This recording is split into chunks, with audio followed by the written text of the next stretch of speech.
నమస్తే, నేను మీ Gopi. Welcome to our channel. Aghori ఈ పేరు గత వారం రోజుల నుంచి అన్ని మీడియా ఛానల్లో కూడా ఈ పేరు అయితే మోత మోగిపోతుంది.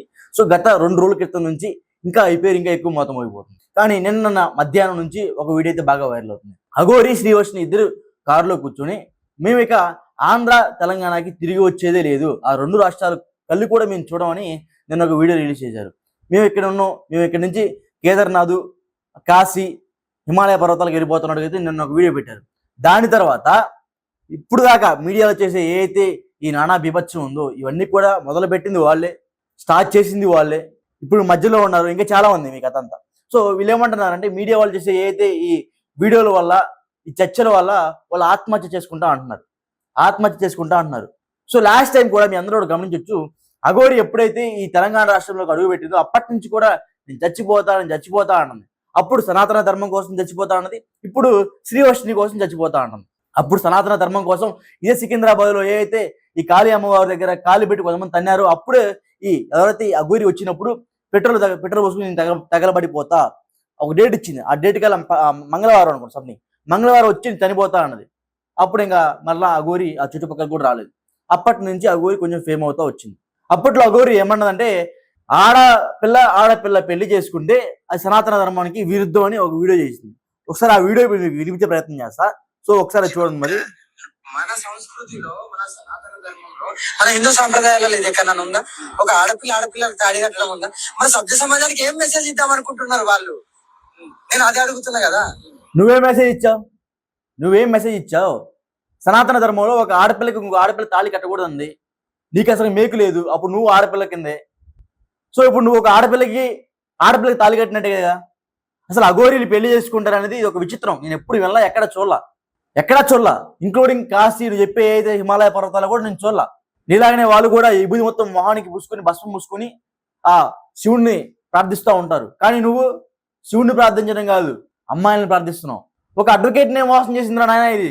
ఇది అంటారా వాడనాల మనం తెలియట్లా నాకు. ఈ సీనిగాడు ఒక అడ్వకేట్ ని మోసం చేశాడు. ఒక 10 లక్షల రూపాయల పైసలు కమాయించాడు ఒక ఆమె దగ్గర. ఇలాంటివి ఎన్నో ఉన్నాయి. సెల్ ఫోన్లు దొంగతనం చేశాడు. ఇలాంటివి చెప్పుకుంటా పోతే 10ల సంఖ్యలో ఈ సీనిగాడి మీద విచిత్రమైన కామెంట్స్ ఉన్నాయి.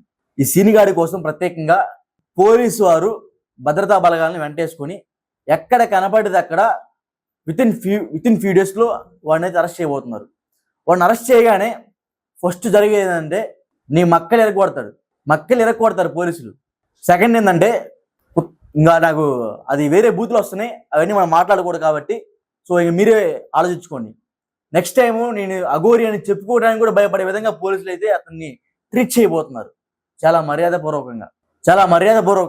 సరే ఓకే, నువ్వు అఘోరి కాబట్టి, సనాతన ధర్మాన్ని కాపాడుతున్నావు కాబట్టి నువ్వు స్వయాగా ఈ కాశీయో లేకపోతే హిమాచల్ ప్రదేశ్ వెళ్తావో, లేకపోతే ఉత్తరాఖండ్ వెళ్తావో, లేకపోతే అమెరికా వెళ్తావు, నీ ఇష్టం.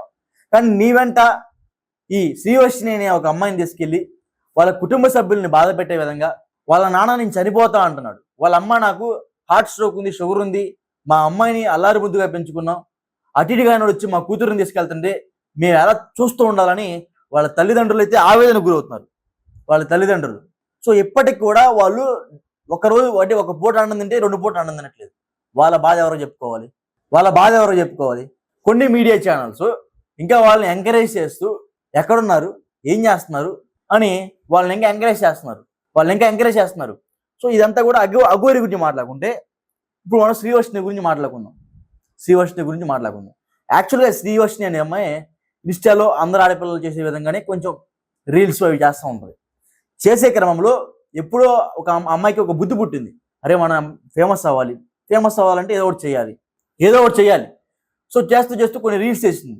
తర్వాత ఈ మేడం గారు ఒక షార్ట్ ఫిల్మ్ కూడా చేసింది, ఒక సాంగ్ కూడా పాడింది, ఒక సాంగ్కి యాక్ట్ కూడా చేసింది ఈ మేడం గారు. సో యాక్చువల్గా ఏంటంటే ఈ మేడం గారికి ఫేమస్ కావాలని, ఈ ఫేమస్ అయ్యే నేపథ్యంలో ఈ అఘోరిని పట్టుకుంటే మనం ఫేమస్ అయిపోతాం అని ఈ వర్షిని కూడా ఒక దురుద్దేశం మొదలైంది. ఇప్పుడు వాడికి లేదు, ఇది అంటే ఇప్పుడు మీన్స్ వాడికి లేదు.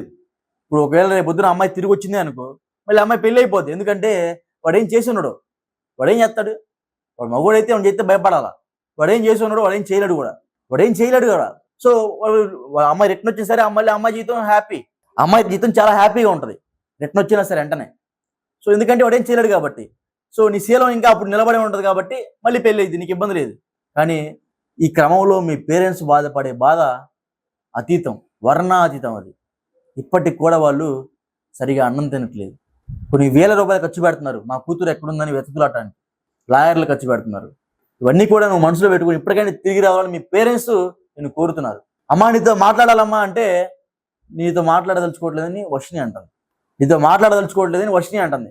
ఎప్పుడైతే ఈ అఘోరి మరలా తెలంగాణకి ఆంధ్రాకు తిరిగి వస్తుందో చాలా మంది నాగసాధువులు కావచ్చు, ట్రాన్స్జెండర్స్ కావచ్చు, వాళ్ళందరూ కలిసి అఘోరిని ఉరికిచ్చి కొట్టడానికి రెడీగా ఉన్నారు.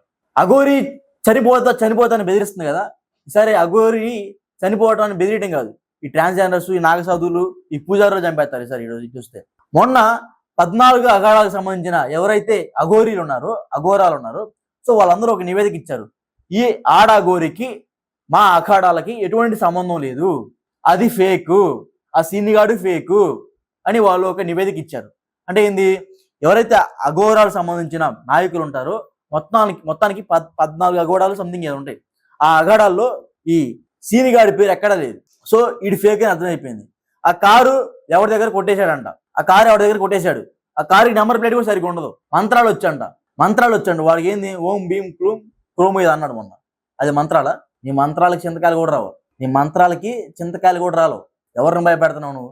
నిన్న ఒక జర్నలిస్ట్ సోదరుడు అఘోరికి ఫోన్ చేయగా నువ్వు జర్నలిస్ట్ అయితే ఏంది, పోలీసు అయితే ఏంది, నడి రోడ్డు మీద నరికేస్తా అంటుంది. ఎంత ధైర్యం ఉండేది, ఎంత ధైర్యం! నడి రోడ్డు మీద పోలీసుని లంజా కొడగాని తిట్టింది, ఇంకా పచ్చి బూతులు తిట్టింది. పోలీస్ వ్యవస్థ ఎక్కడికి వెళ్ళిపోయింది? సాధారణంగా ఒక బండికి లైసెన్స్ లేకపోతేనో మరొకటి లేకపోతేనో పోలీసు వారు వెంటనే ఆపి వాళ్ళని చెక్ చేసి వాళ్ళని ఫైన్ వేస్తూ ఉంటారు. సాధారణమైన మనిషి పోలీసు వారిని ఒక దెబ్బ కొట్టినా సరే లేకపోతే ఒక మాట అన్నా సరే వాళ్ళు వెంటనే రియాక్ట్ అవుతూ ఉంటారు. అలాంటిది ఒక అఘోరి విపరీతమైన బూతుల వర్షంతో పోలీసు వారి మీద తిరగబడినప్పుడు పోలీసు వారికి వాళ్ళ డ్యూటీ గుర్తు రాలేదా? ఆన్ డ్యూటీలో ఉన్నప్పుడు పోలీసులు తిట్టకూడదా?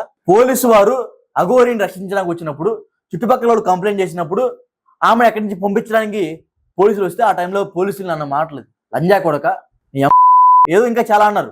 ఇవన్నీ బీపీలు వేస్తా పక్కన. సో ఈ విధంగా అఘోరి బూతుల వర్షం గతంలో మనం చూసాం. సో ఈ శ్రీవర్షిని నటించిన ఏదైతే ఇప్పుడు అది ఉంది కదా, ఇందా చెప్పా కదా, ఒక్క నిమిషం, ఆ అమ్మాయి నటించిన షార్ట్ ఫిల్మ్స్ ఏ ఉంటాయి కదా, ఒకసారి చూపిస్తా. సో ఇవి శ్రీవర్షిని నటించిన షార్ట్ ఫిల్మ్ చూపిస్తాను. ఇది శ్రీవర్షిని నటించిన షార్ట్ ఫిల్మ్. మా వాళ్ళు ఒక సైడ్లో చిన్న క్లిప్ వేస్తారు చూడండి. శ్రీవర్షిని ఈ విధంగా ఫేమ్ అవ్వడం చూసింది, బట్ అప్పుడు ఫేమ్ కాల, ఈ అఘోరి నటన పెట్టుకొని ఫేమ్ అయింది. ఎనీవేస్, సో ఒక మీడియా ఛానల్లో కూడా ఎంతో నమ్మకంతో అమ్మాయికి జాబ్ ఇచ్చారు. ఆ జాబ్ కూడా డబ్బా కొట్టేసి పారిపోయింది. తర్వాత వాళ్ళ పేరెంట్స్ని మోసం చేసింది, వాళ్ళ అన్నలు మోసం చేసింది, వాళ్ళ ఫ్రెండ్స్ని మోసం చేసింది, ఆఖరికి తనను తానే మోసం చేసుకోబోతుంది. రేపు మాపు నిన్ను కూడా అమ్మేస్తాడు. వాడు సరిగా ఇల్లే లేదు, తినడానికి తిండి లేదు, వాడి డబ్బులు ఎక్కడి నుంచి వస్తున్నాయి, వాడి సోర్స్ ఆఫ్ ఇన్కమ్ ఏంటని పోలీసు వాడిని పట్టుకుని ఆరాధియాలి. అసలు ఆ కారు ఎక్కడిది, వాడి డబ్బులు ఎక్కడి, వాడు ఎందుకు అఘోరాగా మారాడు, ఎవరిని భయపెడుతున్నాడు, ఎన్ని తాంత్రిక విద్యలు చేశాడు, ఎంతమంది దగ్గర డబ్బులు, ఇవన్నీ కూడా బయటికి రావాలి. వాడికి జర్నలిస్టులు అన్నా సరే, పోలీసు వారు అన్నా సరే భయం లేకుండా పోయింది. ఆ స్వేచ్ఛ మనమే ఇచ్చాం. సో మరలా ఆ స్వేచ్ఛ వాడికి దక్కకుండా చూడాలి. ఖచ్చితంగా పోలీసు వారు కానీ మీడియా వారు కానీ వెంటనే వాడి మీద కఠిన చర్యలు తీసుకోవాలి. ఆ పాపని తిరిగి మరలా వాళ్ళ ఇంటికి తెచ్చించాలి. వాడు సనాతన ధర్మం అంటున్నాడు కదా, సనాతన ధర్మంలో ఒక అమ్మాయికి ఆడపిల్లని ఎత్తకపోవడం కరెక్టా తప్ప? మీరు ఎప్పుడు మీకు ఎందుకు కామెంట్ రూపంలో తెలియజేయండి. సనాతన ధర్మంలో ఒక అమాయకమైన ఆడపిల్లని ఎత్తకపోవడం తప్ప కదా? సరే, ఆ అమ్మాయి అమాయకమైందో లేకపోతే తెలియకూడదో పక్కన పెడితే, నువ్వు సనాతన ధర్మం అని ప్రతిసారి అంటా ఉంటావు కదా. అలాంటప్పుడు ఈ తప్పు నువ్వు రాకూడదు అని నువ్వు అనాలి కదా. ఎందుకనలేదు అర్థమైపోతుంది.